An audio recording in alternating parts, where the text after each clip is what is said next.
তো আমি তো বলতে চাইছিলাম, এখন কি প্রবাসী জীবন বালা নাকি বাংলাদেশের মধ্যে যারা যারা কাজকর্ম করতেছে তাদের জীবন বালা? আপনি মতামত কি? আচ্ছা আচ্ছা, তো আপনি এখন এখন কি বলতে চান? প্রবাসী কি মানুষকে আসার জন্য নাকি দেশের মধ্যে কোনো কিছু করা, কাজ টাজ করার জন্য? দেশে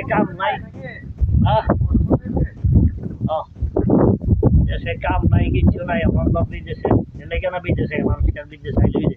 আচ্ছা, কাজকর্ম নাই বলে আইয়া তো আটকে যায় না কেউ বুঝে দিয়ে। কিন্তু যে টাকাগুলি আসছে খরচ করে আইয়ে, এই টাকাটি দিয়ে দেশে ব্যবসা করলে পারে। আচ্ছা, তার তো ব্যবসা করলে লোকজন দেয় না। বিদেশে কথা কইলে ধার দেয়, সুদি দেয়, ব্যাংকের টাকা দেয় লোন। কিন্তু দেশে ব্যবসা করতে গেলে দেয় না। দেশে ব্যবসা করলে সাদা বাজে ধরে খাইলে, এমনি ধরে খাইলে, নাহলে নিজের জীবন দিলাম লাগে, না রেখে হিসাবে প্রতিবেশী লোক, নাহলে নিজের লোক ছোট দামি ধরে ব্যবসা শেষ।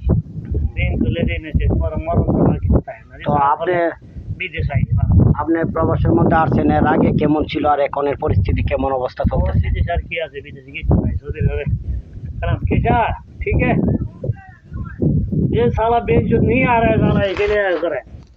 আসসালামু আলাইকুম। দেখেন আমার এক ভাই আফগানিস্তান ভাই, দেখেন এখন শেওয়াল নিয়ে আসছে। দেখেন শেওয়াল দিয়ে এইটার মধ্যে মাটি ফালাইবো, মাটি ফালাই পুরা বলবো। দেখেন কত কষ্ট, দেখেন ভাই প্রবাস।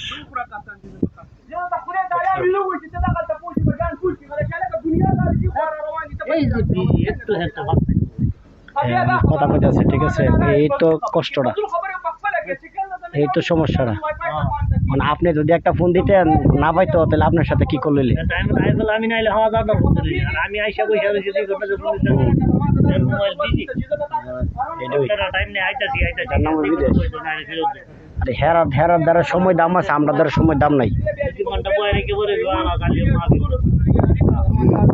সারাদিন শেষ।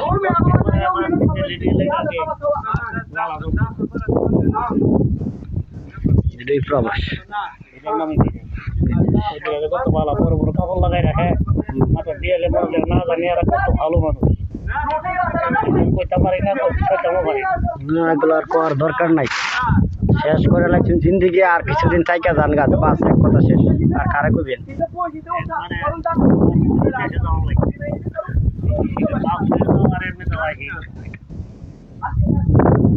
তো আপনার কি অবস্থা তাহলে? এটা কোন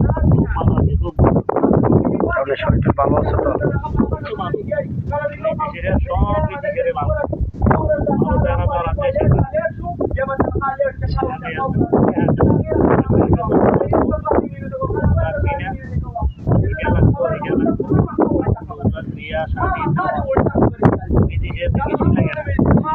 আপনার আমি দর্শক, আপনি জানতে চাইছেন মানে ঈদের দিনও আপনারা কাজ করেন, বাড়িতে কেন মিথ্যা কথা বলেন?